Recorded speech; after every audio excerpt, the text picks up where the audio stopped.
Bonjour à toutes et à tous, et puis merci de cette invitation. Vous m'excuserez, mais j'ai la voix un peu cassée, donc je vais essayer de parler doucement, et à certains moments, ça va dérailler. Donc l'idée, si j'ai bien compris, c'est que je fasse une introduction d'une vingtaine de minutes, c'est ça? Tu m'as dit jusqu'à 30, ouais. Hein, bon, enfin, j'essaierai de faire une vingtaine pour qu'on puisse rebondir surtout dans le débat et avancer sur cette question de citoyenneté qui est vaste.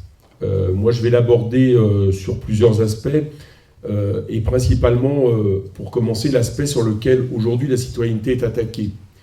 La citoyenneté, elle fonde quelque chose qui est évidemment fondamental et qui n'est pas séparable. C'est la souveraineté du peuple. Il ne peut pas y avoir souveraineté du peuple si on n'est pas citoyenne ou citoyen. Donc c'est de là, à mon avis, qu'il faut partir.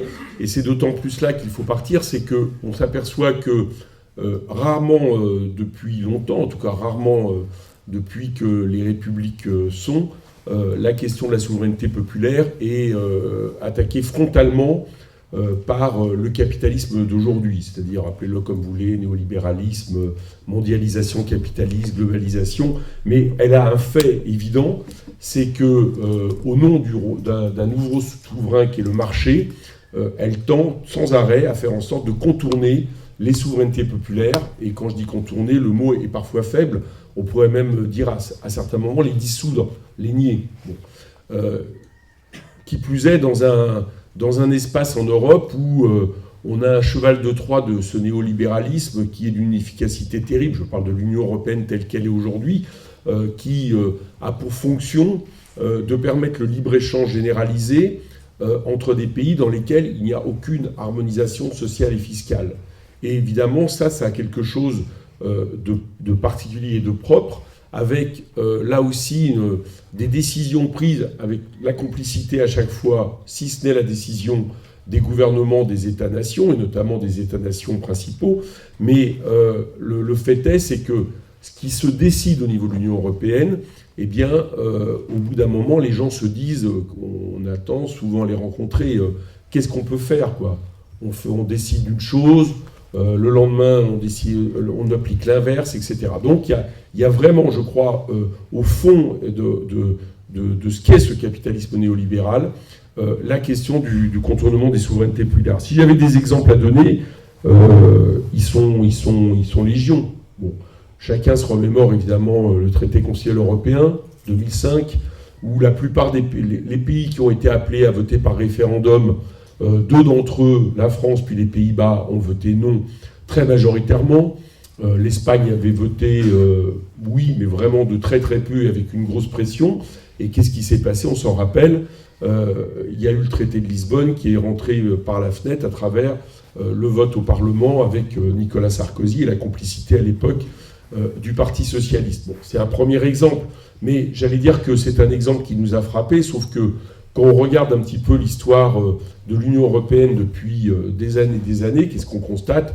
On constate que tous les référendums, qui à un moment donné ont dit soit nous ne voulons pas de ça, soit nous voulons autre chose, ont été niés.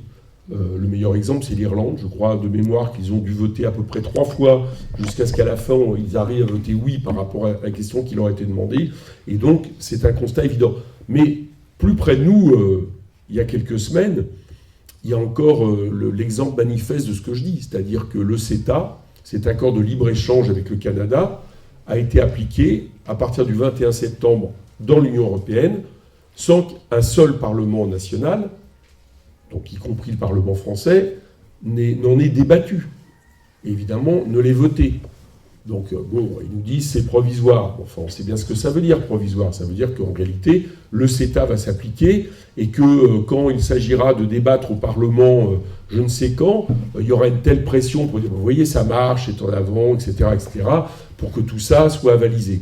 Donc là, c'est aussi un exemple. Bon, c'était Juncker qui a décidé ça, mais Macron est totalement d'accord. Et la semaine dernière, il y a eu encore une déclaration du gouvernement français pour dire que c'est indispensable, pour que non seulement cet accord mauvais sur le libre-échange, mais là, ce n'est pas le sujet de mon exposé, mais surtout démocratiquement absurde de la façon et scandaleux de la façon dont il s'applique, montre qu'on contourne les souverainetés populaires. Et puis, globalement, il y a un autre exemple que je vous donne, il y en aurait plein.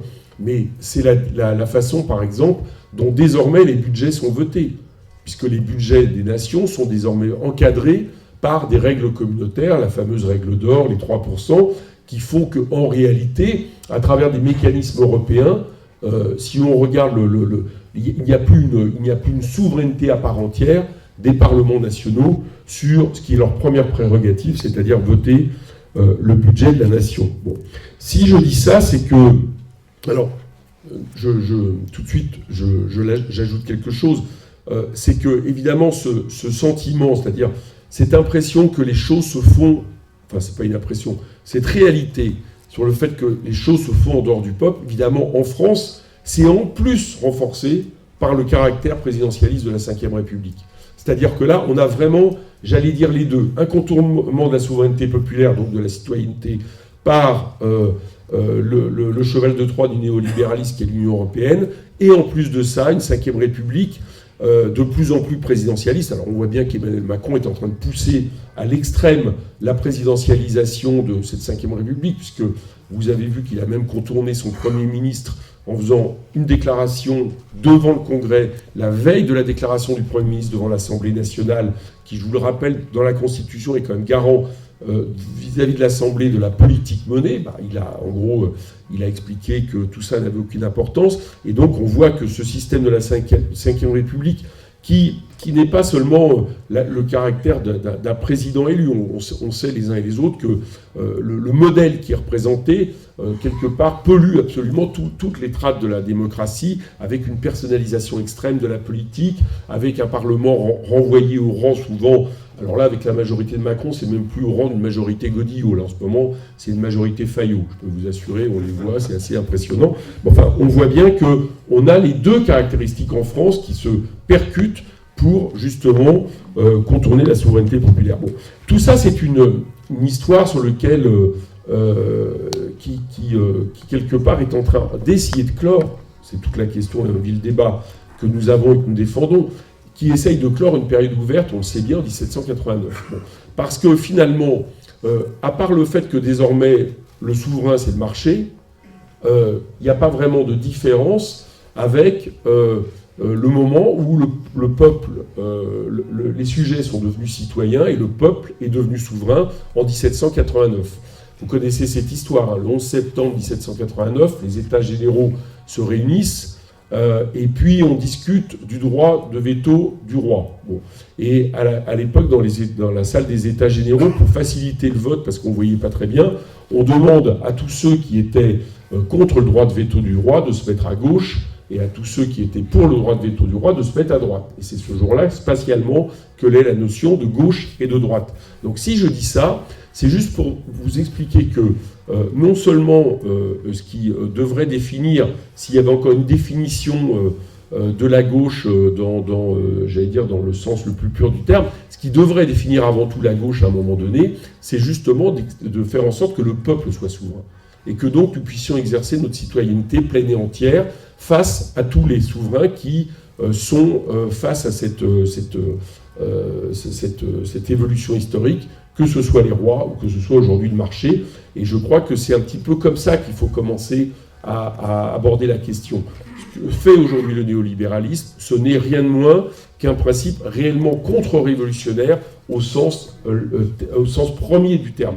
Il vise en réalité à clore la période ouverte par la Révolution française, qui, on le sait les uns et les autres, n'éclaire pas seulement et n'est pas encore seulement un message émancipateur pour le pays qui est le nôtre, mais aussi pour, j'allais dire, beaucoup de pays dans le monde, parce que la Révolution française, j'allais dire, de par sa dimension universelle, par justement la manière dont elle fait naître, je mets de côté, hein, je sais qu'il y a des citoyens au moment de la Grèce antique, etc., mais j'allais dire, dans son acceptation moderne et de souveraineté du peuple, c'est là où elle le fait naître. Bon. Soit dit en passant, je n'ignore pas non plus qu'elle le fait naître pour la moitié de l'humanité, puisqu'il a quand même fallu attendre 1946 pour que l'autre moitié, c'est-à-dire les femmes, deviennent citoyennes dans ce pays, aussi aberrant que ça puisse paraître, puisque c'est quelque chose qui est finalement assez récent. Mais le principe est posé. Bon. Comment je dirais, cette question est minée, c'est-à-dire comment la souveraineté populaire est minée, et comment, au-delà même, la citoyenneté est minée. Bien. C'est justement les politiques imposées par le néolibéralisme. Et la première, c'est la question de l'inégalité. À partir du moment où une république devient profondément inégalitaire, c'est-à-dire qu'on mine ses moyens financiers par les questions budgétaires, à partir du moment où on attaque la question de la protection sociale, de l'organisation du travail, qu'on estime finalement que le monde rêvé serait celui d'une juxtaposition d'individus dans un grand marché libre et sans contrainte, et dans lesquels, par justement l'évolution justement d'une concurrence libre et non faussée, eh bien, il y aurait finalement une accumulation de richesses qui, au bout d'un moment, servirait à tous. C'est ça le modèle néolibéral, hein, c'est cette idée-là idéologique, c'est-à-dire le fait que tout ça va finalement apporter du progrès à tout le monde. On voit depuis 30 ans que ce n'est pas le cas, mais derrière ça, le modèle de destruction et d'inégalité que ça produit, évidemment, percute de plein fouet la question de la citoyenneté. Et il suffit de voir, à ce niveau-là, ce qui se passe dans notre pays. Il y a énormément d'endroits, si ce n'est majoritairement des endroits, que ce soit des zones rurales, que ce soit des quartiers de périphérie urbains, que ce soit des villes semi-périphériques éloignées, où finalement la seule vision égalitaire que l'on a de l'État, ou la seule représentation, pas égalitaire, la seule représentation que l'on a de l'État au bout d'un moment, c'est des forces de police, c'est, j'allais dire, une contrainte, et absolument plus quelque chose qui permet justement d'avoir un consentement par rapport au fait national, parce que les services publics sont là, parce qu'il y a une répartition des richesses, etc. Autrement dit, on a, et avec Macron, c'est en train d'atteindre des dimensions qui sont évidentes, on a un délitement accéléré de la question de l'égalité. Le délitement accéléré de la question de l'égalité, et elle est aussi bien sociale, et elle se superpose en plus avec des questions raciales, des questions religieuses, parce que comme souvent en France, pays d'immigration, les dernières arrivées sont souvent ceux qui sont justement aussi socialement les plus défavorisés, eh bien on s'aperçoit que là, c'est la cohésion nationale qui est minée. Bon. Et c'est le deuxième élément que je voulais un petit peu aborder dans cet exposé, cette conférence. C'est que le cadre de la citoyenneté, le cadre de la souveraineté populaire, on ne peut pas ne pas à un moment donné considérer dans quelle communauté de destin il s'exprime, c'est-à-dire dans quelle communauté il est fait là où des individus décident de manière souveraine de s'organiser ensemble, de prendre des décisions ensemble, que le fait majoritaire, par exemple, l'emporte sur le fait minoritaire. Et de manière historique aujourd'hui, on est toujours finalement sur quelque chose qui est né là aussi fortement avec la Révolution française, qui s'est accentué au XIXe siècle, en 1848, avec le printemps des peuples, c'est-à-dire la question de la nation. Bon. Et je crois qu'aborder la question de la citoyenneté, aborder la question de la souveraineté populaire, c'est aussi nécessairement, justement, aborder la question de la nation et donnez-nous notre définition à la nation. Pourquoi c'est l'aborder ? Parce qu'on voit bien que dans sa façon de dominer, sa façon d'étendre sa domination, le néolibéralisme contourne tous les cadres organisés. Son objectif, c'est de nous renvoyer, de nous atomiser, de nous renvoyer à des consommateurs, à des individus. Et que tout cadre organisé qui prétend à un moment donné, justement, quelque part s'opposer à cette logique du libre-échange, du marché, etc., au bout d'un moment devient un adversaire de fait qu'il faut affaiblir. Bon. Et les États-nations sont un adversaire de fait. En tout cas, tant qu'elles pratiquent des politiques qu'on a eu coutume à appeler d'État social après la libération, c'est-à-dire qui mettent en avant la question de l'intérêt général, au moins de manière aussi importante que le marché. Donc, la question de la construction de l'Union européenne, c'est aussi cet affaiblissement-là. Et on voit bien aujourd'hui que dans la manière dont l'Union européenne est arrivée, dans les politiques qu'il est arrivé, ce consentement national, cette cohésion nationale, qui est absolument, j'allais dire, nécessaire pour commencer à s'organiser ensemble, justement, et à permettre d'exercer notre citoyenneté, elle est minée de manière terrible. Et les exemples sont évidents. Qu'est-ce qui se passe en ce moment en Catalogne ? Bon, c'est évidemment... Alors, je n'ignore pas que l'histoire de l'Espagne, c'est un pays fédéral, je n'ignore pas que c'est un pays qui a une histoire différente de la France. Mais on ne peut pas ne pas penser que l'austérité qui s'est abattue sur l'Espagne ces dernières années, les politiques d'austérité terribles, ont un rôle évident dans ce que j'appellerais le consentement national. Un État, une nation, ça ne peut pas être, Jean-Luc le disait l'autre jour, mais il a raison, ça ne peut pas être une camisole de force on ne peut pas vivre de manière forcée dans un espace et dans une communauté de destin. Il faut quelque part qu'on y trouve, entre guillemets, son compte. Bon. Et ça, c'est vrai que quand vous minez un pays comme l'Espagne, eh bien, au bout d'un moment, revient évidemment de manière forte ce qui, j'allais dire, se rouvre des blessures. Bon, pour les uns, c'est peut-être des espoirs, mais enfin, en tout cas, se rouvre des choses qui peuvent décomposer un État-nation, et de manière, j'allais dire, pas forcément le plus favorable. Parce que la plupart des Catalans sont sympathiques, mais l'idée de la Catalogne, c'est quand même, à un moment donné, de continuer à ne pas payer pour l'Andalousie. C'est-à-dire qu'il y a bien quelque chose qui est de l'ordre d'un égoïsme qui naît même, et ça c'est logique, qui naît de la concurrence qu'impose l'Union européenne entre les peuples. Dès lors que les gens sont en concurrence entre eux et pas en coopération, bah le fait est, c'est qu'au bout d'un moment, vous vous demandez pourquoi vous payez pour les autres. Bon, et de ce point de vue-là, beaucoup moins sympathiques, eux. Je dis ça parce qu'en Espagne, dans les courants indépendantistes en Catalogne, on sait qu'il y a des gens de gauche progressistes, mais beaucoup moins sympathiques. J'allais dire que ce qui se passe en Italie du Nord avec la Ligue lombarde, c'est bien un peu du même effet. C'est-à-dire qu'il y a un délitement du consentement et de la cohésion nationale à l'intérieur des États-nations, avec des populations qui, on le voit par exemple en France, se demandent en quoi la République, en quoi la République est une république. Je veux dire, avec des questions d'inégalité, mais aussi, j'allais dire, en termes de cohésion. Bon. Et donc, je reviens sur cette question de nation parce qu'elle me semble importante et que depuis une quarantaine d'années, elle a été un large impensé de la gauche dans ce pays. Pendant très longtemps, la gauche, la nation, c'était une notion de gauche, entre guillemets. Hein, c'est-à-dire que la question du patriotisme, ce qui n'était pas patriote, c'était ceux qui préféraient Hitler au Front populaire. Bon. Et je vous rappelle quand même qu'en 1945, le premier Front national, c'est pas le Front national qu'on connaît aujourd'hui. C'est celui issu de la résistance qui réunit tous les courants organisés de la résistance. Donc le fait national est un fait qui a longtemps été assumé par la gauche. Pourquoi ? Tout simplement parce que là encore, on revient à l'histoire de la Révolution française. Quand la Révolution française naît, la question de la citoyenneté, la question de la souveraineté du peuple, la question de la République, la question de la patrie, n'est absolument à aucun moment dissociée de la question de la nation. La nation naît en tant qu'objet parce que le peuple devient souverain. Bon. Et là, vous prenez absolument tous les récits, tous les écrits de la Révolution française, vous avez cette notion importante. Et il naît aussi, dans ce pays, une deuxième chose importante, c'est la définition que nous avons, nous, de la nation. Bon. Et qui, là, pour le coup, est opérante et doit nous interroger sur la citoyenneté. Pour nous, la nation, c'est un fait politique. On n'est pas français parce qu'on est né de Français, on est français parce qu'on est né sur le sol français. Et derrière ça même, il y a même la vision qui est une vision, je dirais, vous savez, c'est les deux grandes visions qui se sont affrontées dans l'histoire des courants dédiés, la vision dite horizontale et la vision dite verticale. C'est-à-dire, on est d'une nation parce qu'on hérite de quelque chose, c'est la vision de droite, on va dire, des Barrès, des Maurras, etc., du Front National aujourd'hui, et malheureusement bien au-delà du Front National. Et puis, il y a l'autre vision horizontale, c'est qu'on est en réalité d'une nation parce qu'on décide d'adhérer politiquement au fait de cette nation, et en l'occurrence pour la nôtre, au fait républicain, qu'on pourrait résumer effectivement au triptyque liberté, égalité, fraternité. Bon, cette bataille-là, elle est évidemment essentielle, et elle est liée à la question de la citoyenneté.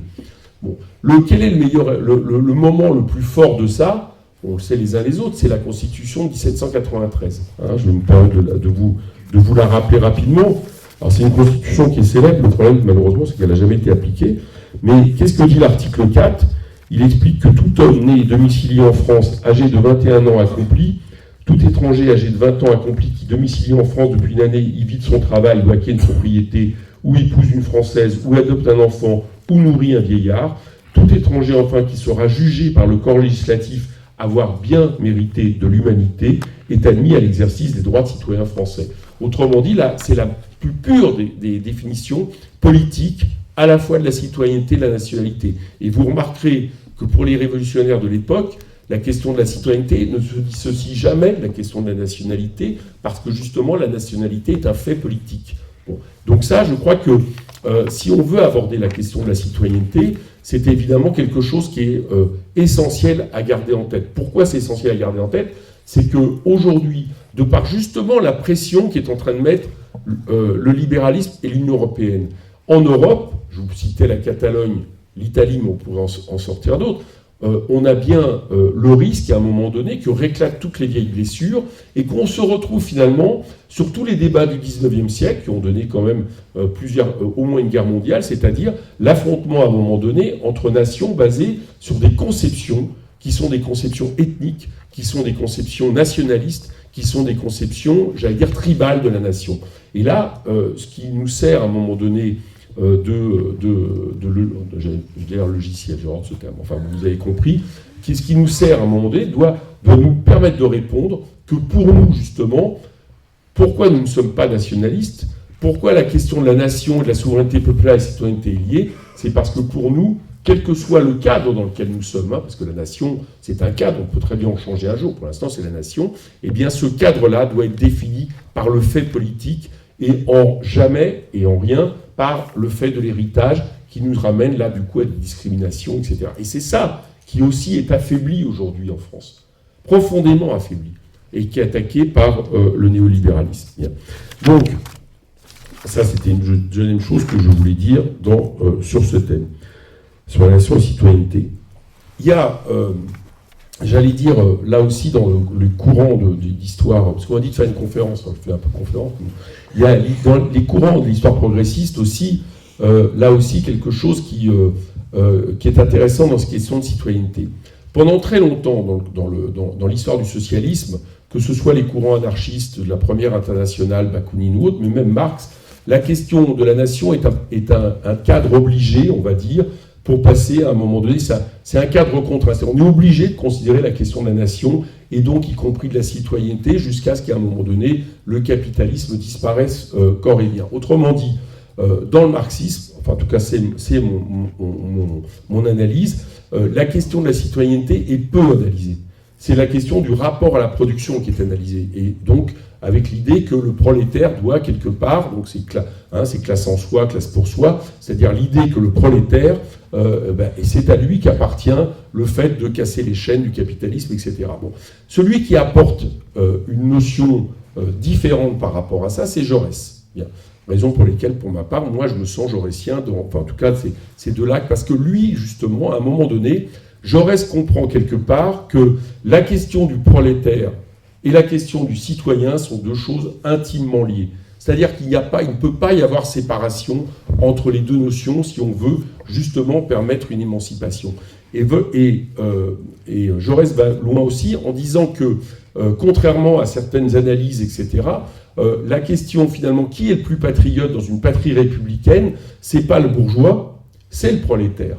Bon. Et que si quelqu'un doit se sentir en dehors de la patrie, bon, et là on retrouve bien le parallèle aujourd'hui avec l'oligarchie quelque part, eh bien c'est l'ouvrier, c'est le prolétaire, c'est tous ceux qui produisent les richesses. Et au nom de ça, Jaurès définit quelque chose finalement qu'on retrouve totalement dans nos théories sur la révolution citoyenne aujourd'hui et sur le fédéré de peuple.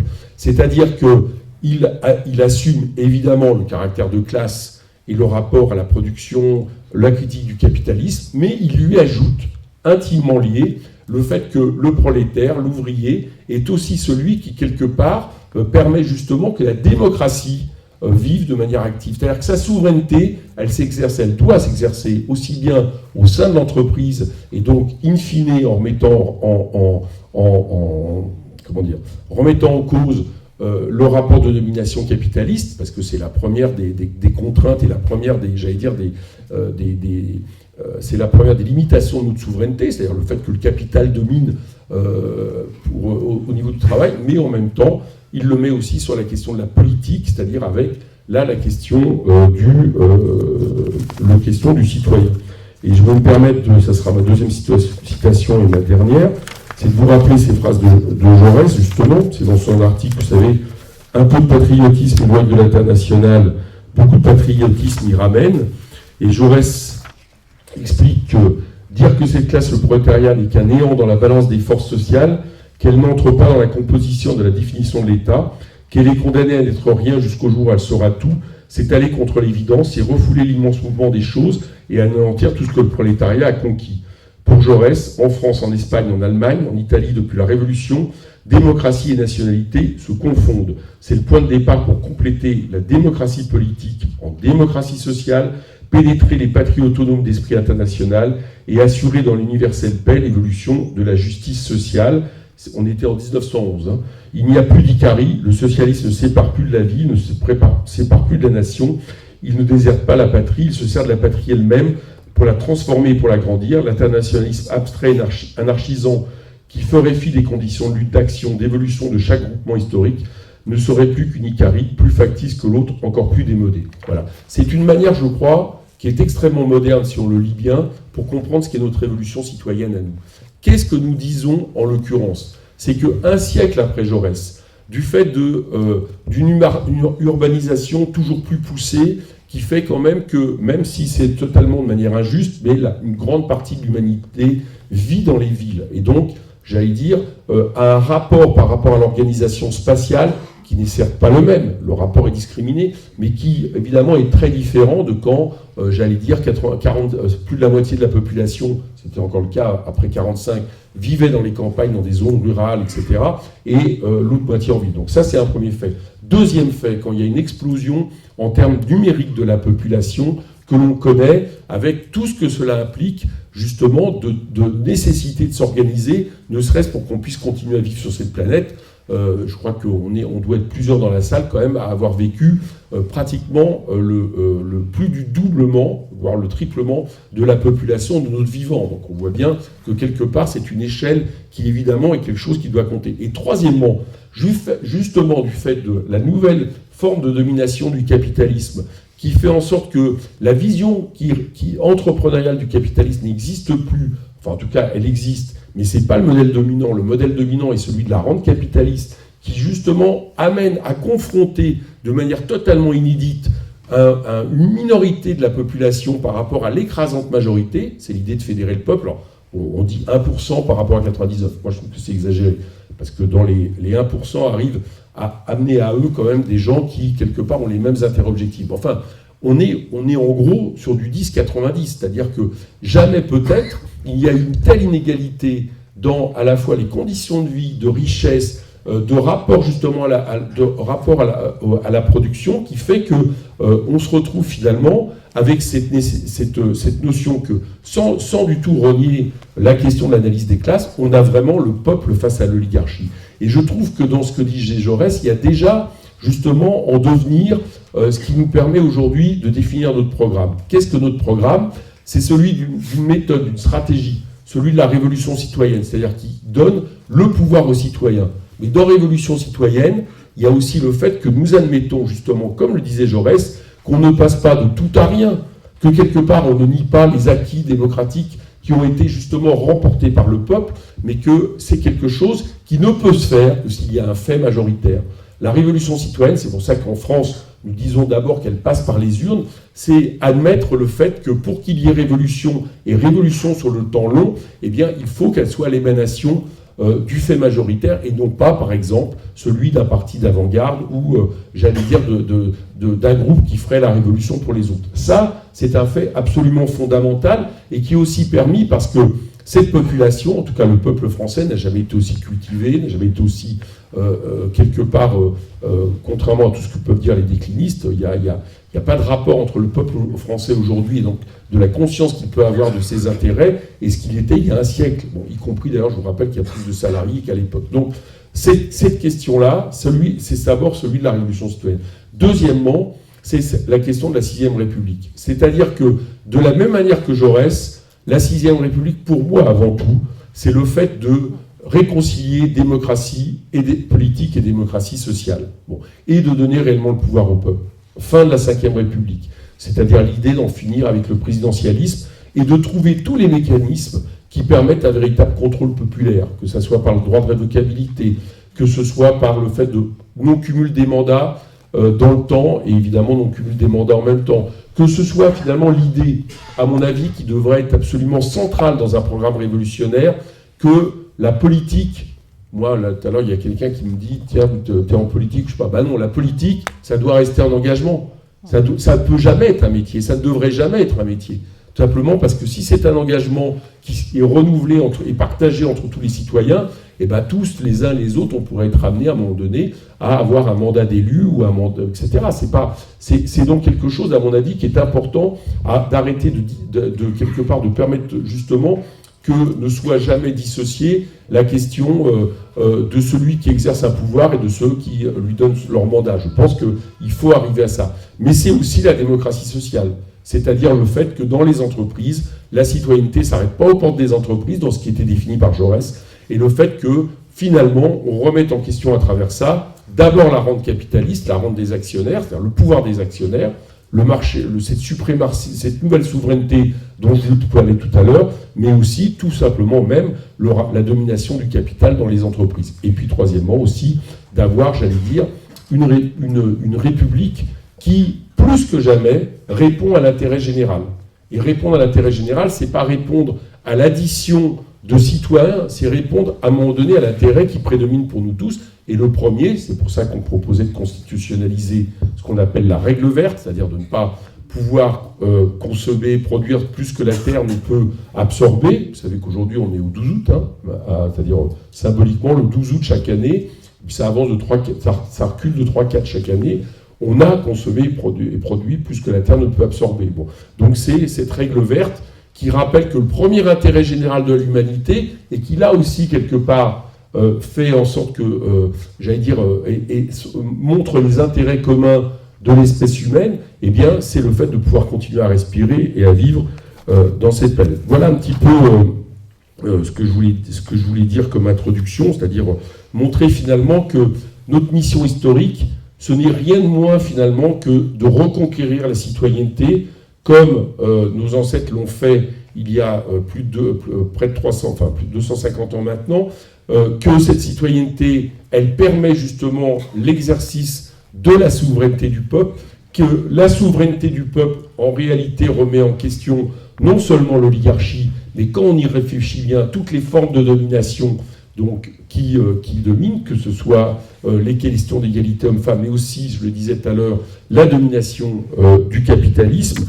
et en fait de rappeler finalement que dans ce que nous disons, de la même manière qu'on disait qu'il y avait au niveau de la classe des prolétaires une classe en soi, qui était une classe pour soi, c'était une classe qui n'avait pas forcément conscience de ce qu'elle était, mais qui, le moment où elle devient conscience, finalement, produit quelque chose qui la dépasse, qui est quelque chose qui est lié à l'intérêt général. Et donc on peut dire en définitive que ce que nous voulons faire avec la révolution citoyenne, c'est permettre qu'émerge à nouveau un objet politique qui est le peuple en soi, qui devient le peuple pour soi. Et voilà, je crois que c'est un peu la manière dont moi je vois la question de la citoyenneté comme introduction.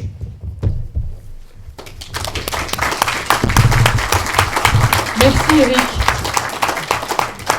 Donc on va pouvoir commencer le débat. Je vois que Nicole... Je vais faire circuler un micro pour poser. Il y a Nicole qui veut...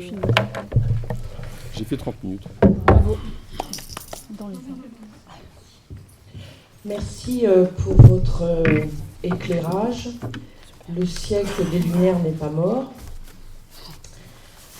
Avis défavorable, ce n'est pas l'appréciation d'un prof blasé envers un élève somme toute volontaire, mais le leitmotiv fait aux députés de la France Insoumise, à l'Assemblée, les ministres et leurs rapporteurs, et c'est vraiment insupportable. Alors, merci et bravo de tenir la barre, parce que vous portez la parole d'hommes et de femmes qui n'en peuvent plus, de la misère, de la souffrance au travail, et surtout là, de l'humiliation qui est faite quotidiennement.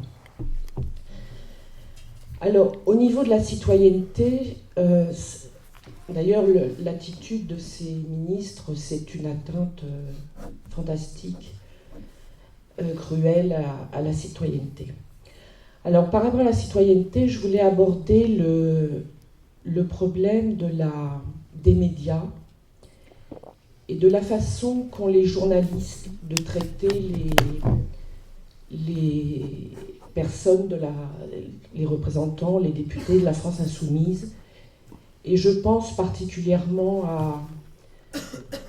Daniel Obono et à Clémentine Autain, qui ont respectivement subi cette semaine-là écoulée, d'une part pour Daniel Obono, le harcèlement de Pauline de Malherbe, journaliste BFM, et pour Clémentine Autain, de Olivier Duhamel, Chabot et 3 autres pauvres cires. Donc je voulais savoir s'il y avait une réflexion au niveau national pour arrêter cette façon de considérer, de traiter nos représentants. C'est insupportable. Donc je ne sais pas, on pourrait peut-être décider d'une action, qu'il y ait au moins du respect. Voilà, première chose. La deuxième chose, c'est par rapport aux actions que nous menons, les manifestations, les occupations d'entreprises, etc. On voit bien que ça devient très difficile. Il y a des routiers qui disaient que à peine avaient-ils commencé les blocages, il y avait des hordes de gendarmes, et il y avait même, disent certains routiers, des grues de préparées pour enlever les camions qui bloqueraient. Donc ça nous pose... Moi je ne suis pas surprise, je pensais vraiment que le Macron, il était prêt à ça. Je pense qu'on n'en est pas... on n'en a pas fini de la répression policière quand on va mener des actions. À mon avis, elle va être terrible. Mais bon... justement par rapport à ça, ça pose la question du type d'action pour gagner. Donc je voulais savoir s'il y avait une réflexion sur ce sujet, parce qu'on voit bien que même si on arrive à être 1 million, 2 millions dans la rue, est-ce que ça va suffire? Et ça pose aussi la question, vous parliez je simplifie, de gagner par les urnes. Là aussi, ça pose des questions. Parce qu'on voit bien que dans les élections, il y a tellement d'enjeux qui font qu'on peut la perdre. On n'a pas perdu à beaucoup, 600 000 voix, c'est peanuts. Mais n'empêche qu'ils ont tellement d'outils, d'argent, de force pour nous empêcher de gagner.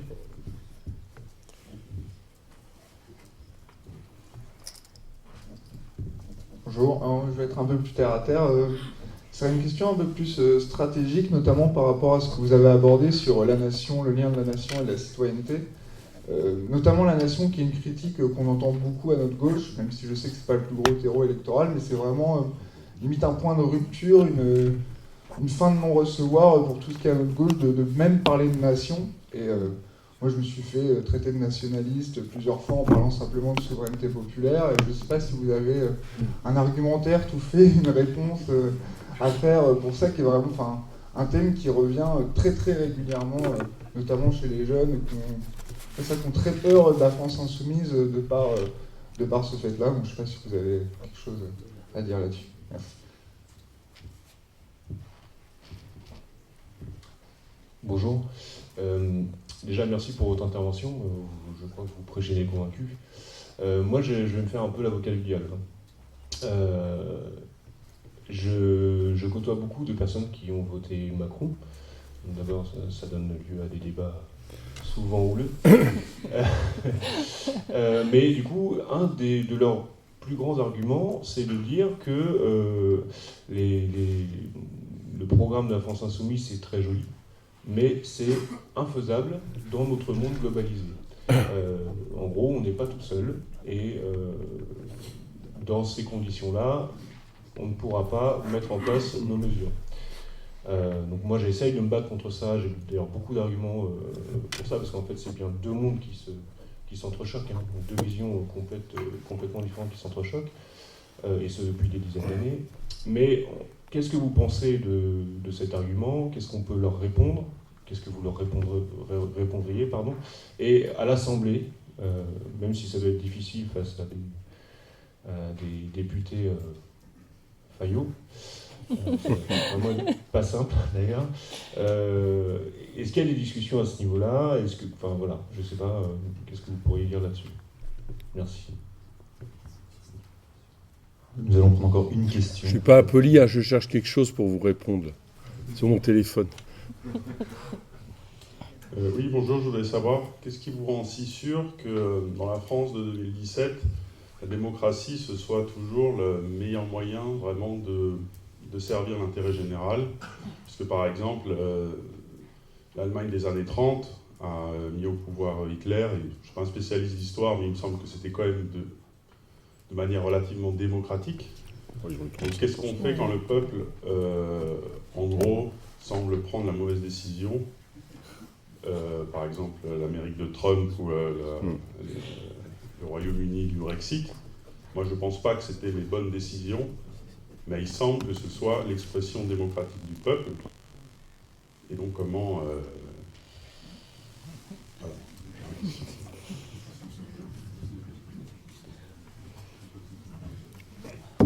Je réponds peut-être à une série de questions. Hein, c'est ça le... Non. Oui, c'est ça. Bon, il y a plein de questions, pas seulement sur la citoyenneté. Puis je crois que j'ai une demi-heure, mais enfin bon. Je vais essayer de répondre en sachant que j'ouvre que des voies, m'en veuillez pas, je vais pas... parce que là, simplement déjà, le thème, c'est infaisable dans le monde globalisé, et ça mériterait qu'on discute 2-3 heures ensemble. Enfin, je vais essayer d'ouvrir des pistes. Alors sur la question des médias, c'est entièrement vrai. C'est-à-dire que je ne l'ai pas abordé dans mon introduction, mais c'est un pouvoir puissant.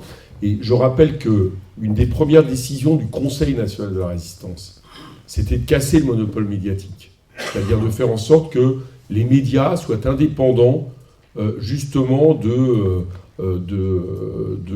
monde des affaires, du monde de la grande industrie, etc., qui est une véritable indépendance, raison pour lesquelles ils avaient décidé des aides de l'État par rapport aux médias, justement pour les aider, les journaux à l'époque. Bon.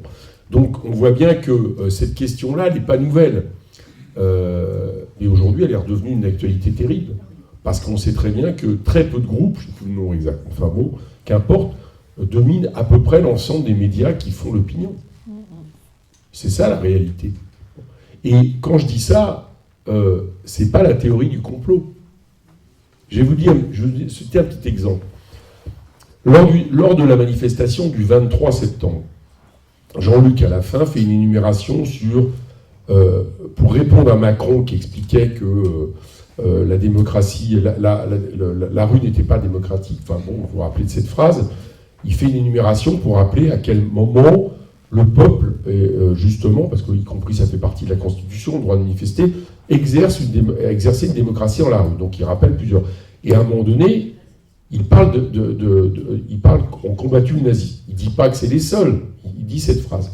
Les journalistes sur place, la plupart, n'ont même pas entendu. Personne n'a relevé. Et puis au bout de 2 heures, cette histoire est montée. Elle est montée au départ par 3 tweets en même temps, en un quart d'heure. Ferrand, qui est le président du groupe En Marche à l'Assemblée, Castaner, qui est le ministre chargé des relations avec le Parlement, et Valls, en même temps, en un quart d'heure. Et puis, voilà. Et puis il y a ces journalistes, des journalistes qui viennent nous voir, et notamment, je me rappelle, il ne faut pas trop le dire, parce qu'elle me disait qu'elle allait se faire virer si elle le disait, mais une journaliste du Parisien.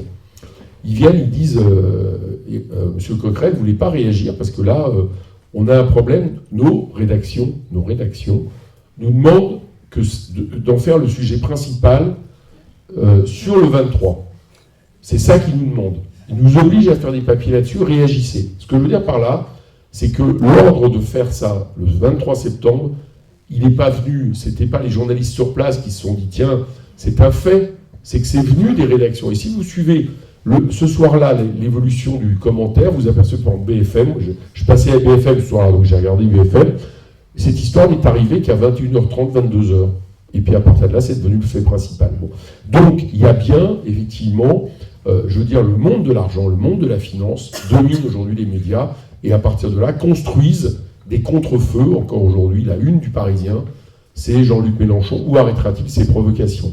Bon, on est traité de islamo-gauchiste par Valls, on se fait insulter, tu as cité Daniel Obono, tu as cité Clémentine Autain, enfin bon, je veux dire, on en reçoit des choses qui sont que les autres ne reçoivent pas de la même manière. Le débat, ça peut être normal, je veux dire, Il n'y a pas de problème de débattre de telle ou telle phrase de Daniel Obono, c'est pas ça le sujet. Mais c'est la façon dont les choses se font. Ça, c'est pas normal. C'est pas normal qu'on nous accuse de faire le jeu du terrorisme. Enfin, je veux dire, si c'est le cas, qu'on nous enferme tout de suite, puisque ce sont des ennemis, ce que je pense d'ailleurs. Donc, bon, c'est juste pour dire qu'effectivement, moi je suis tout à fait d'accord avec ça, c'est-à-dire qu'on a un vrai problème avec les médias. Alors, comment on fait d'abord, j'allais dire, alors déjà, un premier étonnement. Bon, je sais bien qu'on n'est pas toujours d'accord avec eux, etc. Mais enfin, moi je suis quand même très étonné que qu'on se fasse taper dessus comme ça, on entende personne à gauche qui disent bon, ça suffit, quoi. Moi, je suis quand même étonné. Enfin, je vous le dis, il est venu manifester avec nous, j'ai trouvé un progrès. Enfin, Hamon devrait monter sur la table en disant si on les attaque, on nous attaque. Le Parti communiste, par exemple, là vous avez vu, il y a une conseillère municipale à la Courneuve qui a expliqué que le criminel de Marseille était un martyr. Bon, donc elle fait un texte là-dessus. Il y a des communistes qui font un texte qui la soutiennent. Eh ben, c'est quand même étonnant. Enfin, moi, je remarque quand même comme ça. C'est étonnant. Les médias ne parlent pas de Pierre Laurent, ils parlent de Jean-Luc Mélenchon. Bon, je veux dire, on pourrait peut-être entendre à un moment donné que... Tout ça pour vous dire que oui, je pense qu'il y a quelque chose de construit et que la seule façon de répondre, elle est de nous. Il faut produire de la résistance.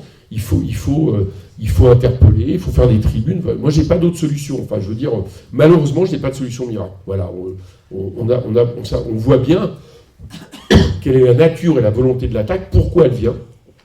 Elle vient parce que tout le monde a intérêt que nous ne soyons pas le principal opposant, parce que dans les questions du principal opposant, c'est pas seulement Jean-Luc Mélenchon, c'est France Insoumise, donc c'est une recomposition du paysage politique, et que là, le vieux monde s'arc-boute pour le défendre, plus ses intérêts bien compris, mais bon, ça c'est vrai que ça devient d'une violence incroyable.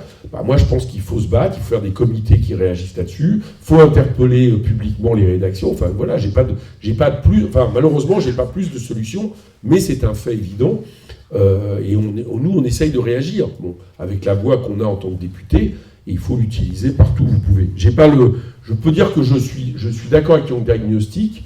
Je suis d'accord aussi avec l'idée que c'est pour ça aussi d'ailleurs qu'on développe nos propres médias.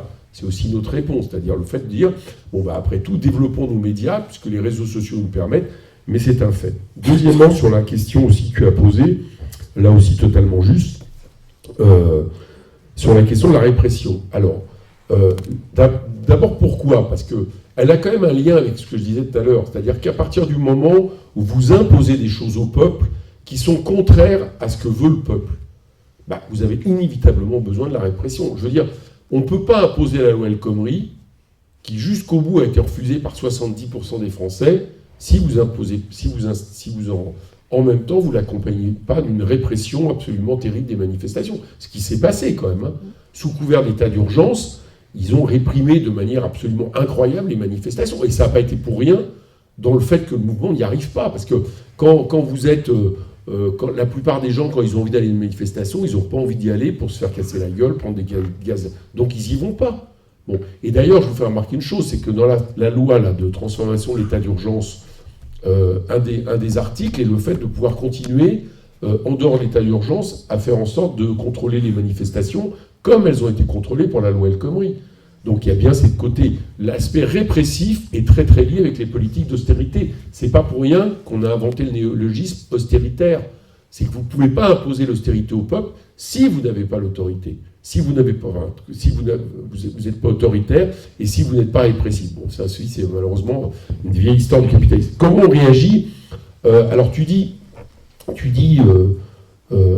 d'abord toutes les formes de réaction ne dépendent pas de nous. Là, vous avez vu, tous les syndicats se réunissent lundi. Ça, c'est quand même quelque chose à noter. Hein. Tous les syndicats. Bon, il y en a certains qui disent on n'est pas sûr de manifester, mais enfin, au moins, le front syndical commence à être plus large que la loi El Khomri. Je pense que la manifestation du 10 octobre va être une grande manifestation. Bon, à partir de là, moi, je pense que c'est... je pense que c'est l'effet de masse avec lequel il faut répondre. Voilà. Il faut être massivement dans les rues. Bon, et c'est bien pour ça qu'on a mis l'exemple, là on commence à voir les syndicats en ce moment, qu'on a posé la question d'une grande marche qui serait au moment du vote de ratification des ordonnances à l'Assemblée fin novembre. On a posé le principe d'une grande manifestation qui pourrait réunir aussi bien les mouvements politiques que les syndicats, etc. C'est de plusieurs centaines de milliers de personnes. Est-ce que ça suffit? J'en sais rien. Mais s'il y avait vraiment plusieurs centaines de milliers de personnes dans la rue, il y aurait quand même un sacré effet de souffle par rapport à un pouvoir dont je pense que sa fragilité, c'est le fait qu'il n'a pas de base sociale. La fragilité de Macron, il n'a pas de base sociale. Quand vous faites la politique des hyper riches, quand vous faites la politique du MEDEF, c'est très peu de personnes en France. Et ça va vite être son problème. C'est-à-dire qu'il est en train d'additionner les mécontentements les uns après les autres. Alors, est-ce que ça peut suffire? En tout cas, il a moins de base sociale que, par exemple, Juppé en 95. Je donne ça comme exemple. Juppé en 95, la droite avait une base sociale. Il n'y avait pas seulement... Lui n'en a pas. Et très vite, à mon avis, ça va se rendre compte. Donc je pense que la réponse qu'on peut donner de tout ça, ça reste la réponse du peuple, la réponse de mouvement de masse. Mais quand je dis ça, c'est sans certitude d'y parvenir. Qui a dit qu'il était inquiet de Macron? Parce que moi, je suis entièrement d'accord avec ça.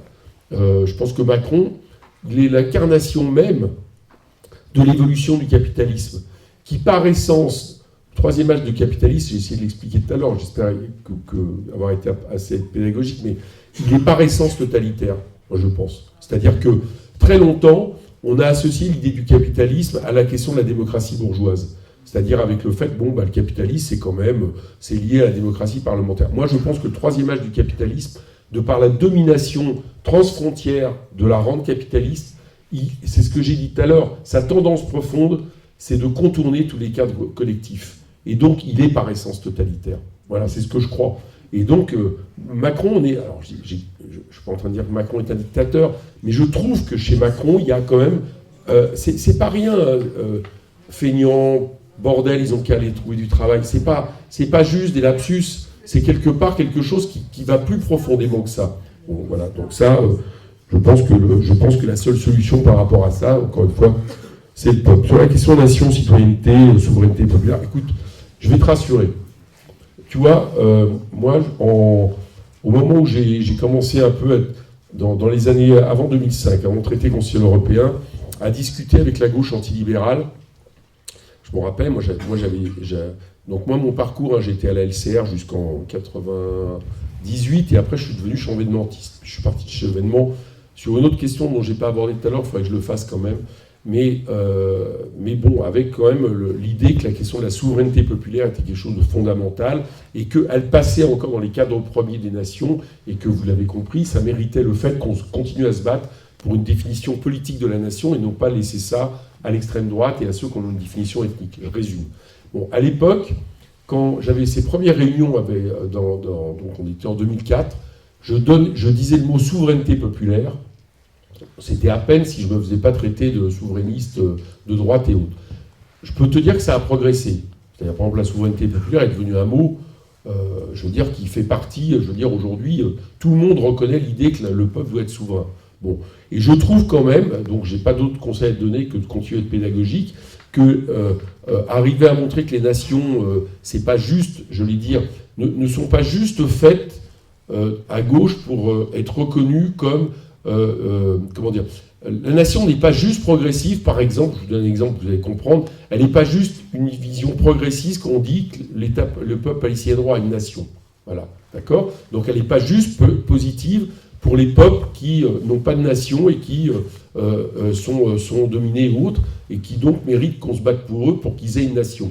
Et ben, je pense qu'il faut expliquer qu'à partir du moment où elles existent encore, eh bien, l'idée de se battre pour la définition progressiste de la nation est une bataille qui vaut le coup et qui, au contraire, nous met totalement, exactement ce que disait Jaurès, fait de nous des internationalistes. Voilà, ça fait de nous des internationalistes de reconnaître encore le fait que la question de la patrie républicaine s'exerce dans la nation et qu'à partir de là, on ne peut pas laisser cette bataille à d'autres. Je dis ça parce que, je suis un peu long là-dessus, mais la gauche, dans les années, au moment où Pasqua a commencé à ébrécher le droit du sol, je ne sais pas si vous vous souvenez de cette histoire, c'est-à-dire qu'ils ont commencé à mettre des coins sur, justement, la question fondamentale de comment vous décidez quelle est la nation. Bon. Et à gauche, on se battait sur quoi à l'époque? On se battait avant tout sur le droit de vote des immigrés. Bon. Je suis pour le droit de vote des immigrés aux élections locales. Mais c'était ça la bataille centrale.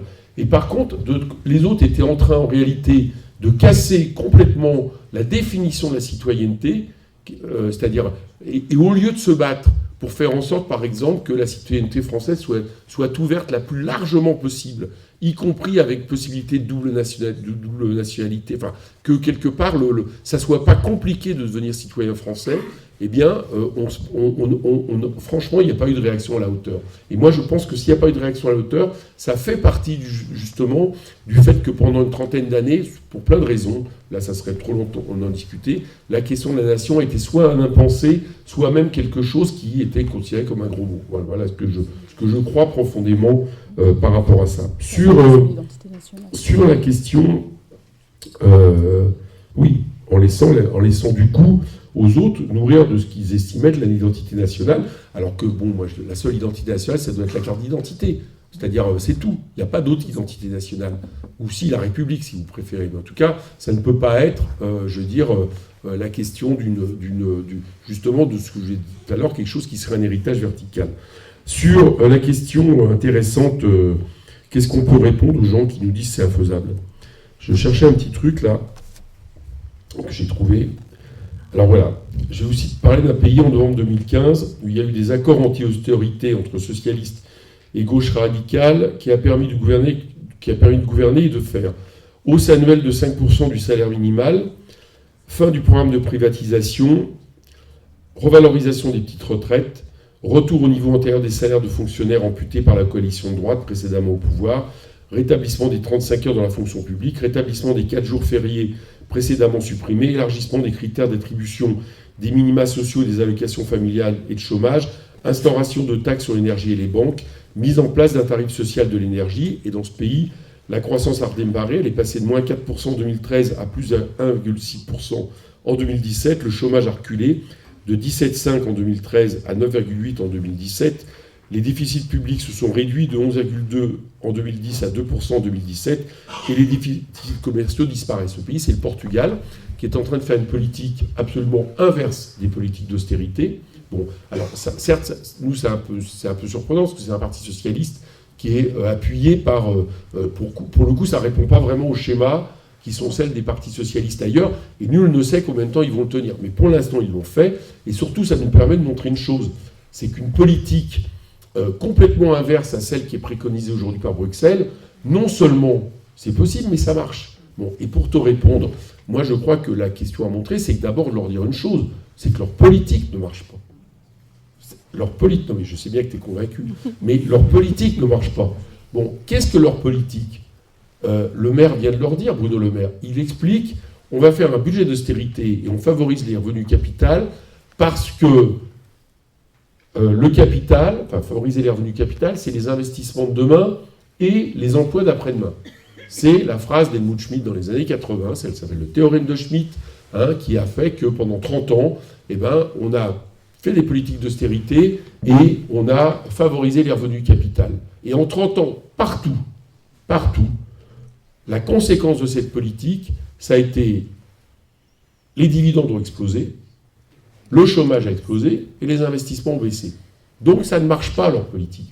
Alors là, dans ces cas-là, je te le dis à l'avance, on nous dit, parce que moi je suis à la commission des finances, on dit, mais regardez l'Allemagne.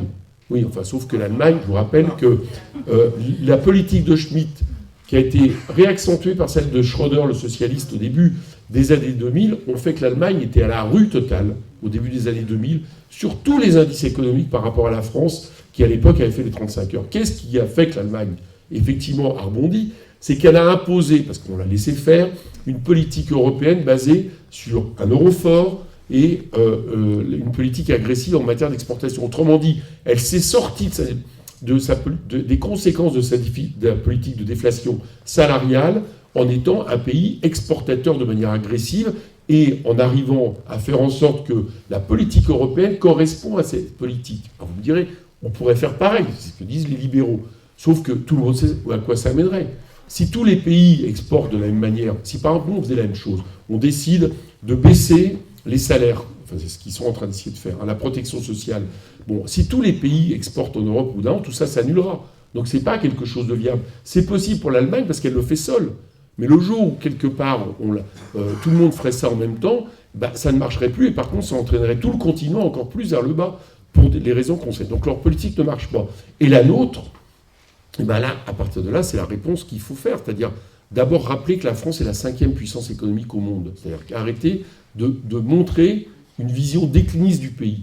La deuxième chose, c'est que ce que fait le Portugal aujourd'hui, pourquoi la France ne pourrait pas le faire ? D'accord ? En termes de relance de l'activité, en termes d'investissement massif qui serait fait. Et troisième chose que nous disons, nous, c'est que si la France le faisait demain, c'est-à-dire si Jean-Luc Mélenchon avait été élu président de la République, mais pensez-vous 2 minutes que les autres peuples européens ne se diraient pas, mais ce que font les Français, finalement, c'est peut-être pas mal, quoi. Est-ce que vous ne pensez pas que, en tout cas c'est le pari que nous faisons, qu'il y aurait quelque part un effet d'exemplarité vis-à-vis d'autres pays qui subissent les mêmes choses, que ce soit l'Italie, que ce soit le Portugal, que ce soit l'Espagne, que ce soit récemment la Hollande qui a sanctionné absolument tous les partis d'austérité et qui a donné un fort pourcentage aux partis anti-austérité. Autrement dit, je crois que cette politique-là, elle est d'abord possible, on a des marges de manœuvre, et à mon avis, elle est possible parce qu'on pourrait avoir une forme d'exemplarité qui fasse que c'est notre idée plan A, plan B. Hein. On fait le prochain sommet, je vous le dis, à Lisbonne, le 21-22 octobre. C'est l'idée que la France a les moyens, à partir du moment où elle assume une certaine forme de désobéissance, parce que pour imposer notre politique, il faut une forme de désobéissance par rapport au traité européen, elle a les moyens pour entraîner d'autres pays avec elle. Voilà, c'est ça l'idée. Bon. Alors, la majorité, est-ce que le peuple... Alors d'abord, non, les nazis n'ont jamais été majoritaires. D'accord, jamais. Ils ont fait au mieux 35%.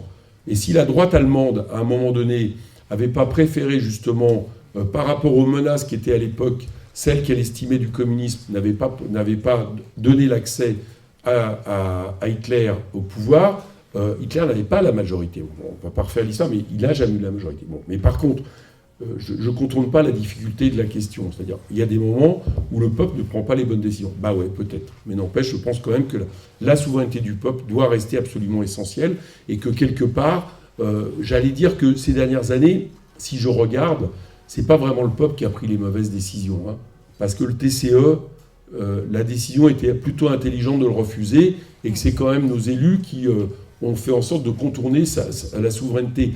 Et quand vous regardez, je prends un autre exemple en Grèce, je pense que c'est le peuple grec qui avait raison et non pas de Tsipras de voter le... Autrement dit, il peut arriver au peuple de se tromper, c'est vrai, mais je crois que si on regarde, je pense quand même que c'est là qu'est la solution. Et en tout cas, c'est ce que nous, on doit respecter, c'est-à-dire à un moment donné, le peuple, dans sa majorité, produit quelque chose et avoir confiance dans ce qu'il peut produire. Moi, personnellement, j'ai confiance à partir du moment où le débat est clair et, j'allais dire, à partir du moment où les cadres de réflexion collective, de débat collectif sont assurés. Est-ce qu'on prend encore quelques questions ? On en prend, ouais, 3 ? Donc on prend 3 questions. Hein. Et après on arrête. Parce que j'aurais plus de voix. Parce qu'après il s'en va. Bonjour, moi je suis Françoise. Alors en gros je suis ex-candidate, pardon, j'étais candidate aux législatives la Circo 2. Je suis conseiller du salarié à la CGT et militante CGTiste. J'ai soutenu les routiers, c'est-à-dire qu'à 3h du matin j'étais avec eux, j'ai fait l'escargot sur le périph'. Et j'ai été accueillie aussi par les chiens. Donc vous pourrez demander, mon mari a le bleu encore des muselières. Là, honnêtement, moi je me fais la représentante de tout le monde, parce que j'entends beaucoup de choses. En tant que conseiller du salarié, on a très peur. Mais on a très très peur. Parce que ce genre de choses, si vous voulez, quand vous êtes accueilli, Papineau, une chance qu'il est parti, parce que je crois que mon futur mariage l'année prochaine, je le fais en prison. Hein. Je vous le dis tout de suite. Hein, parce que le jour où il aurait pu me choper, celui-là, je pense une chance qu'il n'y ait plus d'annuaire, quoique là, j'aurais peut-être pris les ordinateurs. Bref, qu'est-ce que je peux répondre, moi, aux gens qui me disent « Nous, on irait bien faire la manif avec toi, on irait bien faire la grève, mais honnêtement, on a la trouille. » Comment voulez-vous que je leur réponde ça, quoi ? Parce que les gens, ils sont terrorisés, ils ont peur de ça. Quand ils ont entendu aux médias que on a vu les chiens, on nous a parqués, parce que honnêtement, on nous a parqués, on nous a fait aller avec nos voitures dans un coin, et vous aviez tous les flics autour de nous, et pourtant, moi, Karine, tu me connais, je suis quelqu'un qui fonce, mais là, j'étais terrorisée, quoi. Quand ils ont voulu nous balancer les chiens sur nous, c'est une horreur, parce qu'on se dit, moi, BFM, donc je veux répondre à la dame tout à l'heure qui disait que les médias sont pour Macron. Oui, BFM, j'ai refusé de leur répondre. Et quand j'ai osé dire à France 3 que, de toute façon, pour moi, Macron, c'était la réincarnation d'Hitler, et ça, je le revendique haut et clair. Donc certaines personnes ont les cheveux qui s'hérissent, mais pour moi, c'est ça. Je pense que c'est ça, et les gens sont terrorisés. Donc s'il vous plaît, qu'est-ce que je peux répondre aux gens qui me disent on a peur, on irait bien dans la rue, mais on a peur.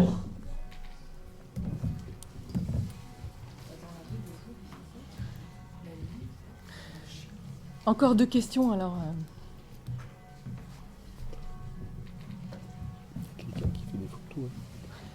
Oui, bonjour, Nicolas Tréboul.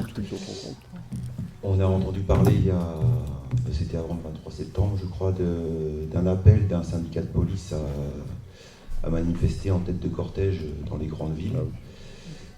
On n'a pas eu beaucoup de retours par rapport à ça, et je voulais savoir, à vous, la France Insoumise, quel est votre moyen de mobiliser les corps constitués. Voilà.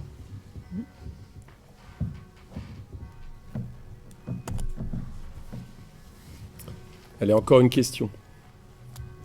Une petite dernière. Donc vous disiez que vous étiez dans la commission économique. Finance, c'est encore plus intéressant.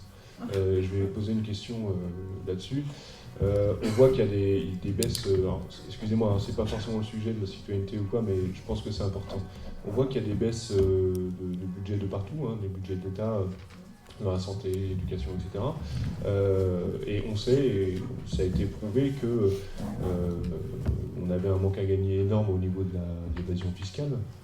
Et j'ai l'impression, on a tous conscience ici que c'est un des gros problèmes, on pourrait financer beaucoup de choses en récupérant l'argent, mais j'ai l'impression que il y a une sorte de chape de plomb là-dessus, et j'aimerais savoir ce que vous en pensez, et au niveau de vos discussions, qu'est-ce qu'il en est? Est-ce qu'il y a une vraie action qui va être mise là-dessus? Et qu'en dit la majorité? Je pense que c'est intéressant de le savoir. Merci. Ok. Bon, je vais répondre, puis je vais essayer de conclure sur un autre point qui m'est cher. Oui, bah écoute, non, j'ai pas de réponse à te donner. Je peux comprendre qu'aujourd'hui, les gens aient la trouille de manifester, c'est vrai. Bon, maintenant, la réponse qu'on peut donner aux gens, mais c'est le fait de dire que plus on est nombreux, moins on va avoir la trouille. Parce que y a quand même un fait que j'ai pu observer dans toute manifestation, c'est que à 40, on peut plus facilement être répressé, réprimé, pardon. Ça va pas du tout, excusez-moi. Réprimé que si on est des milliers, des dizaines de milliers. Bon, et c'est d'ailleurs pour ça aussi, quand on a fait l'histoire de l'appel à la marche, c'est aussi en tenant compte de tout ça. C'est qu'on sait ça. On sait que c'est beaucoup plus difficile aujourd'hui dans ce pays de faire des grèves, par exemple. Voilà, on a beau dire, faire la grève, ceux qui, par exemple, expliquent que les directions syndicales trahissent parce qu'elles n'appellent pas à la grève générale, mais le problème, c'est que dans le pays aujourd'hui, c'est objectivement plus difficile, même si ça reste une voie absolument maîtresse, hein. Évidemment que je ne minorise pas du tout, hein. Mais je veux dire, c'est plus difficile de faire grève qu'il y a une trentaine d'années, c'est évident. Bon, c'est plus difficile d'être syndiqué aussi.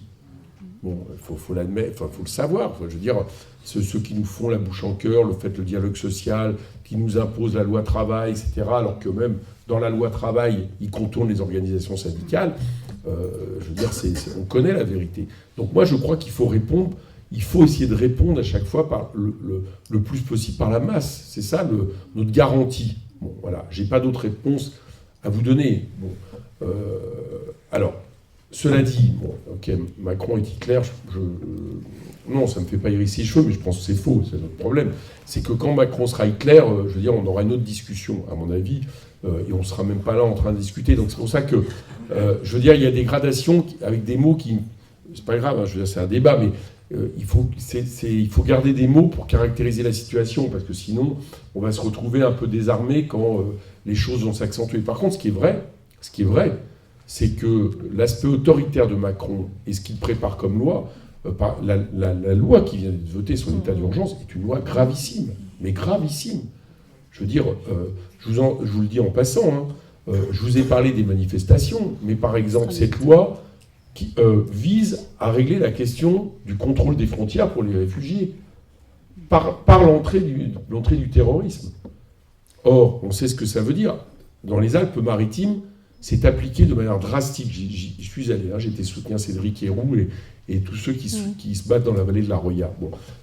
C'est exactement cette loi qui est appliquée. Donc, il n'y a plus d'état de droit aujourd'hui dans les Alpes-Maritimes. Vous êtes réfugié et pouvant avoir le droit d'asile, vous ne pouvez plus déposer votre droit d'asile dans les Alpes-Maritimes. Vous êtes accueilli à ce qu'ils appellent des PPA, points de passage administratifs, qui sont donc une entorse aux accords de Schengen, mais qu'ils ont eu le droit de faire pendant l'état d'urgence et que donc ils veulent pérenniser avec la loi qu'ils viennent voter. Donc vous êtes arrêté au faciès. Il faut savoir que dans la vallée de la Roya, c'est une vallée très étroite, moi je ne connaissais pas. Il y a 5000 habitants, il y a 300 policiers en permanence. Il y a quelques temps, il y avait même un tank sur la route. D'accord ? Pour les réfugiés. Bon, évidemment, les réfugiés, c'est pas comme ça que vous allez régler la question des réfugiés. S'ils ont risqué leur vie sur la Méditerranée, etc., vous pensez bien que ce qui se passe d'ailleurs, c'est qu'ils passent par des rochers encore plus compliqués, ce qui fait que depuis le début de l'année, on compte plus les morts, quoi. Bon. Donc, cette politique, concrètement, où, au nom de la lutte contre le terrorisme, donc en criminalisant les réfugiés, on règle la question du contrôle des frontières, c'est une politique mais abjecte, quoi. Parce que les mineurs, on les remet contre tout droit européen, on les remet dans les trains, on les réexpédie. Les mineurs, théoriquement, on ne pouvait pas le faire. Ceux qui demandent le droit d'asile ne peuvent pas demander le droit d'asile. Et donc, c'est ce qu'ils viennent faire dans la loi. Donc, c'est pour dire que cette politique-là, déjà, et je trouve que c'est déjà suffisamment fort de le dire, elle est liberticide et elle est, elle a vraiment des inclinaisons extrêmement autoritaires. Et alors, inutile de dire que, alors là, par contre, si un jour le Front National arrivait au pouvoir avec ces lois-là, il en fait ce qu'il veut. Ce qu'il veut. Ça, c'est vraiment... bon. Donc, moi, je pense qu'il faut répondre par la masse, et par, c'est ce que j'allais dire, et par le fait de commencer déjà le 10 à appuyer nos organisations syndicales. Sur les syndicats de policiers. Alors, en fait, le syndicat de policiers, cette histoire, c'était un syndicat qui était une scission de la CGT Police, qui avait appelé à cet appel. Mais on essaye d'avoir des contacts avec des syndicats policiers, bien sûr, ou même y compris, je ne vous cache pas que France Insoumise, il y a des contacts avec l'armée, par exemple, il y a des contacts avec des militaires. Bon, parce que si demain on arrive au pouvoir, on ne peut pas se retrouver avec tous les corps constitués, effectivement, contre nous. Donc il y a des discussions, et y compris, on voit bien l'évolution de la police, c'est-à-dire que on sait que les récents sondages ont montré par exemple une pénétration très forte du Front National, mais on sait aussi que c'est aussi leurs conditions de vie qui sont insupportables. Bon, et ça, ils nous écoutent quand même. C'est-à-dire que quand vous avez des millions d'heures non payées, d'heures supplémentaires, quand vous êtes dans des conditions absolument indignes en termes matériels, etc., et qu'on le dénonce, je peux vous assurer qu'il y a plein de policiers qui écoutent aussi ce qu'on dit. Il y a ceux qui gueulent le plus, mais il y en a plein qui écoutent. Donc voilà, c'est ce qu'il faut faire, c'est-à-dire montrer qu'on se préoccupe de l'intérêt général, que on n'est pas dans la question de la sécurité, de la sûreté, pour nous c'est aussi un droit fondamental, mais que ça ne peut pas passer par des choses qui sont même contraires aux intérêts des policiers, parce qu'au bout d'un moment, être considérés dans des quartiers comme des gens qui viennent de l'extérieur et qui sont avant tout des troupes d'occupation, enfin, j'exagère, mais dans certains quartiers, c'est un peu ça, raison pour lesquelles on demande une dissolution des bacs, etc. Je veux dire, il y a des policiers qui nous écoutent. Il ne faut pas non plus... Bon, je pense là aussi que ça passe par le fait d'assumer le dialogue. Son troisième point, alors, on estime que c'est environ 80 milliards, l'évasion fiscale. 1100 milliards en Europe. La totalité de toutes les dettes souveraines. Bon, ça peut dire. Bon. Donc, oui, on essaye. Bon, déjà, on dénonce, évidemment. Mais par exemple, on a fait quelque chose là, ça a failli passer. On avait proposé un amendement sur le fait de faire sauter le verrou de Bercy.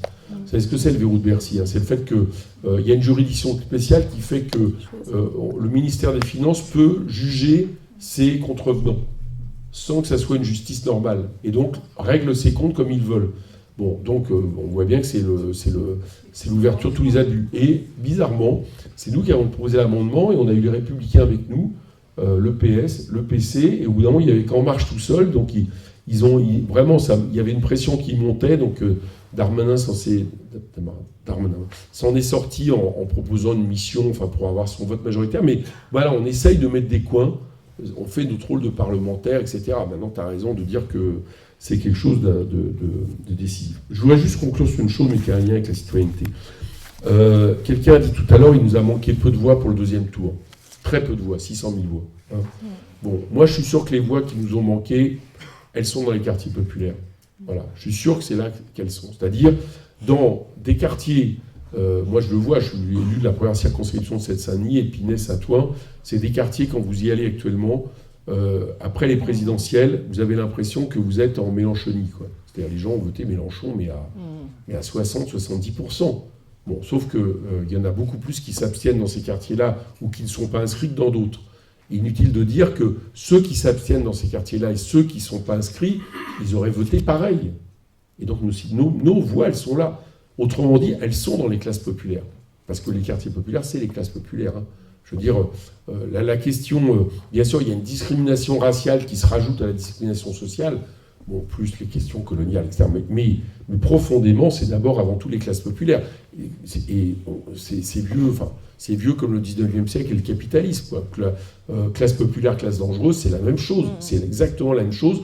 Surtout à partir du moment où, comme je disais en introduction, la question de l'égalité républicaine a failli et que dans les quartiers aujourd'hui, l'État, c'est la police. Voilà, c'est plus autre chose. La République, c'est la police, bon, avec les problèmes dont je viens de parler. Donc, moi, je crois que, vraiment, moi, dans les 5 ans à venir, je crois qu'une des choses prioritaires que devrait mettre France Insoumise, c'est le fait de se tourner vers les quartiers populaires. C'est pas si facile, hein. Ça veut dire qu'il faut aller, comme je ne crois pas du tout au curé rouge qui arrive de l'extérieur pour apporter la bonne parole, parce que ça veut dire qu'il faut gagner des gens dans les quartiers populaires.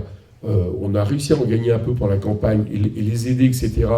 Et ça veut dire aussi qu'il faut considérer les batailles des quartiers populaires et pas seulement, j'allais dire, proposer aux gens des classes populaires de venir supporter nos manifestations syndicales et sociales, mais aussi occuper des leurs sur les questions de violence policière, sur les questions de discrimination. Mais vraiment, c'est pour moi une bataille centrale. Moi, en tout cas, c'est quelque chose auquel je veux me consacrer. Et on voit bien que c'est un rapport avec les citoyennetés, parce qu'il ne peut pas y avoir de citoyenneté si à un moment donné, vous avez une inégalité, pas seulement sociale, mais une inégalité raciale, une inégalité liée à votre religion ou votre supposée religion, parce que, on voit bien que là, il y a quelque chose qui est profondément, il n'y a pas une autre force que France Insoumise qui peut, à mon avis, s'occuper de cette question, et c'est la condition pour qu'on soit majoritaire dans ce pays dans les années à venir. Voilà, je voulais terminer là-dessus. Merci. Merci à toi, Eric.